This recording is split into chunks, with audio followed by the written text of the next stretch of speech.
রমজানের রাতগুলো মানেই কিন্তু একটা বিশেষ আমেজ, একটা অন্যরকম অনুভূতি। আর এই পবিত্র রাতগুলোকে যে এবাদতটা সবচেয়ে বেশি আলোকিত করে তোলে সেটাই হলো তারাবির নামাজ। তো চলুন আজ আমরা এই অসাধারণ এবাদতটির একদম গভীরে যাই, জেনে নিই এর পেছনের কথা, নিয়মকানুন আর এর আসল তাৎপর্য। তারাবি এই শব্দটার মধ্যেই কেমন একটা শান্তি লুকিয়ে আছে, তাই না? এটা এসেছে আরবি শব্দ তারবিহা থেকে। এর মানে হল বিশ্রাম নেওয়া বা প্রশান্তি লাভ করা। আর নামটা কিন্তু ১০০ ভাগ সত্যি, কারণ এই নামাজে প্রতি ৪ রাকাত পর একটু থেমে বিশ্রাম নেওয়া হয়। মানে এটা এমন একটা ইবাদাত যা তাড়াহুড়োর জন্য নয়, বরং একদম মন থেকে শান্তভাবে করার জন্য। তাহলে চলুন একদম শুরু থেকে শুরু করা যাক। তারাবির পরিচয়টা কি? সহজ কথায়, তারাবি হলো একটা বিশেষ সুন্নত নামাজ, যেটা আমরা শুধু পবিত্র রমজান মাসেই এশার নামাজে পর পড়ে থাকি। ইসলামী পরিভাষায় এর একটা বিশেষ মর্যাদা আছে। একে বলা হয় সুন্নাতে মুয়াক্কাদা। এর মানে কি? এর মানে হলো এটা এমন একটা সুন্নাত যেটা আমাদের নবী হজরত মোহাম্মদ সাল্লাল্লাহু আলাইহি ওয়াসাল্লাম নিজে তো পড়তেনই, অন্যদেরও পড়ার জন্য খুব উৎসাহিত করতেন।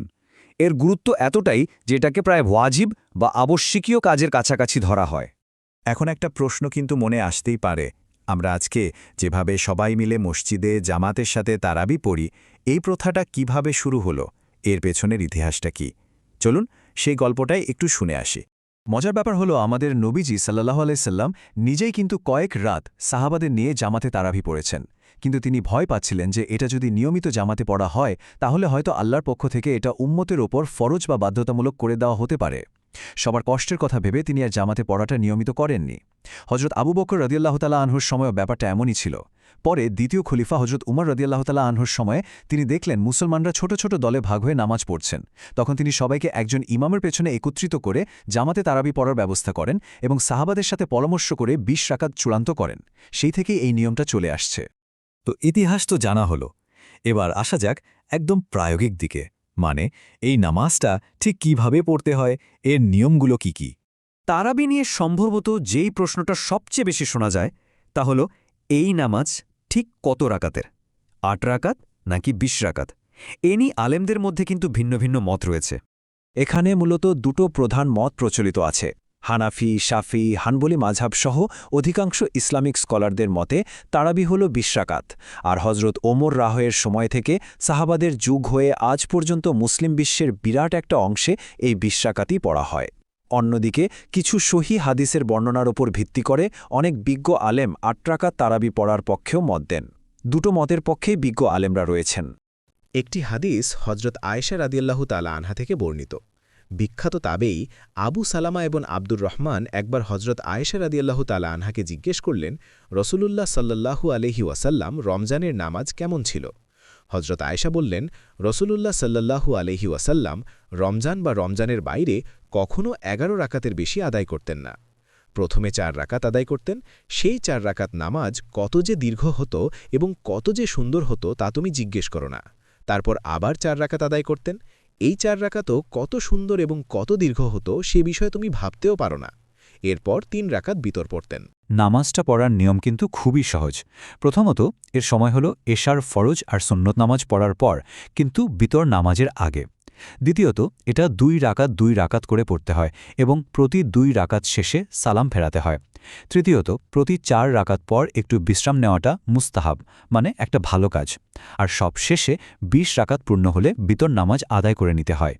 আমাদের দেশে সাধারণত ২ ধরনের তারাবি দেখতে পাওয়া যায়। একটা হলো খতম তারাবি, আরেকটা সূরা তারাবি।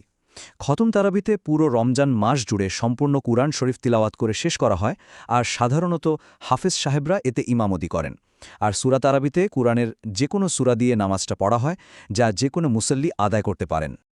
আচ্ছা, নামাজ তো পড়া হবে, কিন্তু এর জন্য নির্দিষ্ট কোনো নিয়ত বা বিশেষ দোয়া আছে কি? চলুন এবার সেই বিষয়টা একটু দেখে নেওয়া যাক।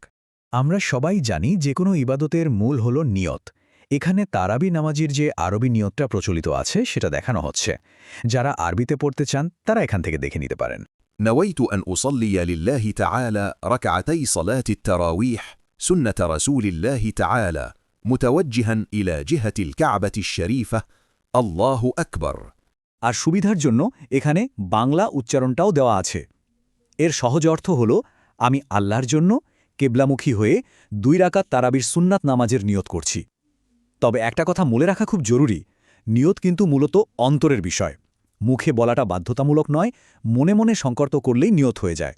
প্রতি 4 রাকাত পর যে বিশ্রামের সময়টা পাওয়া যায় তখন একটা বিশেষ দোয়া পড়ার প্রচলন আছে। এখানে সেই দোয়াটির আরবি রূপটা দেয়া হলো। سبحان ذي الملك والملكوت سبحان ذي العزة والعظمة والهيبة والقدرة والكبرياء والجبروت سبحان الملك الحي الذي لا ينام ولا يموت أبدا أبدا سبوح قدوس ربنا ورب الملائكة والروح আর এখানে দোয়াটির বাংলা উচ্চারণও রয়েছে যাতে সবাই সহজে পড়তে পারেন। পবিত্র সেই সত্তা যিনি সমগ্র রাজত্ব ও সার্বভৌম ক্ষমতার অধিকারী। পবিত্র সেই সত্তা যিনি সম্মান, মহিমা, ভয়প্রতাপ, শক্তি, মহত্ব ও পরাক্রমের অধিকারী।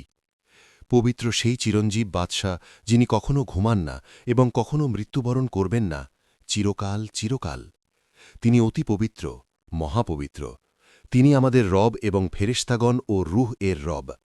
আর কয়েকটি বিশেষ মোনাজাতের মধ্যে এই মোনাজাতটি বেশি প্রচলিত আছে, সেটি হল আল্লাহুম্মা ইন্না নাসআলুকাল জান্নাতা ওয়া নাউযু বিকা মিনান নার ইয়া খালিকাল জান্নাতি ওয়ান নার বিরহমাতিকা ইয়া আজিজু ইয়া গফফারু ইয়া করিমু ইয়া সাত্তারু ইয়া রহিমু ইয়া জব্বারু ইয়া খালিকু ইয়া বাররু আল্লাহুম্মা আজিরনা মিনান নার ইয়া মুজিরু ইয়া মুজিরু ইয়া মুজিরু বিরহমাতিকা ইয়া আরহামার রাহিমিন। এই মোনাজাতের অর্থ হল, হে আল্লাহ, আমরা আপনার কাছে জান্নাত চাই এবং আপনার কাছে জাহান্নাম থেকে আশ্রয় চাই।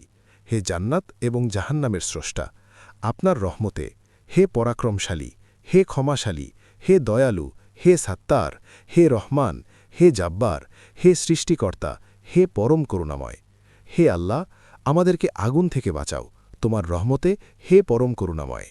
এই দোয়ার মাধ্যমে আসলে আল্লাহর বিশাল রাজত্ব, তার সম্মান, মহত্ব আর অসীম ক্ষমতার প্রশংসা করা হয়। এখানে একটা বিষয় আমাদের সবার পরিষ্কারভাবে জেনে রাখা ভালো, এই বিশেষ দোয়াটি কিন্তু সরাসরি কোরআন বা হাদিস থেকে আসেনি। তবে এর অর্থটা এত সুন্দর আর আল্লাহর প্রশংসায় ভরপুর যে আলেমরা এটা পড়তে উৎসাহিত করেন। তার মানে এটা পড়াটা কিন্তু কোনোভাবেই বাধ্যতামূলক নয়। কেউ যদি চান এই বিশ্রামের সময়টাতে দুরূদ শরীফ পড়তে পারেন, ইস্তেগফার করতে পারেন বা অন্য যে কোনো তাসবিহ পাঠ করতে পারেন। আমরা আলোচনার প্রায় শেষ দিকে চলে এসেছি। চলুন এবার তারাবি নামাজের আসল সৌন্দর্য, মানে এর আধ্যাত্মিক গুরুত্ব আর অসাধারণ ফজিলতগুলো নিয়ে কথা বলি। আর এই নামাজের পুরস্কার, সেটাও ঠিক ততটাই বিশাল। সহিহ বুখারী আর মুসলিমের এই হাদিসটা শুনলেই বিষয়টা পরিষ্কার হয়ে যায়। বলা হচ্ছে, যে ব্যক্তি পূর্ণ বিশ্বাস আর সওয়াবের আশায় রমজানে তারাবি আদায় করবে, তার পেছনের সব গুনাহ মাফ করে দেওয়া হবে। সুবহান আল্লাহ, এর চেয়ে বড় পাওয়া আর কী বা হতে পারে বলুন। তারাবির ফজিলত আসলে বলে শেষ করা কঠিন। প্রথমত, এটা গুনাহ মাফ পাওয়ার একটা বিরাট সুযোগ। দ্বিতীয়ত, রমজান মাস তো কোরআন নাজিলের মাস, তাই খতম তারাবিতে অংশ নেওয়ার মাধ্যমে পুরো কোরআন শোনার একটা দারুণ সুযোগ হয়, যা কোরআনের সাথে আমাদের সম্পর্ককে আরও মজবুত করে। গভীর রাতের এই ইবাদত মনকে নরম করে, ঈমানকে তাজা করে তোলে, আর জামাতের সাথে পড়লে তো এর সওয়াব বহুগুণ বেড়ে যায়।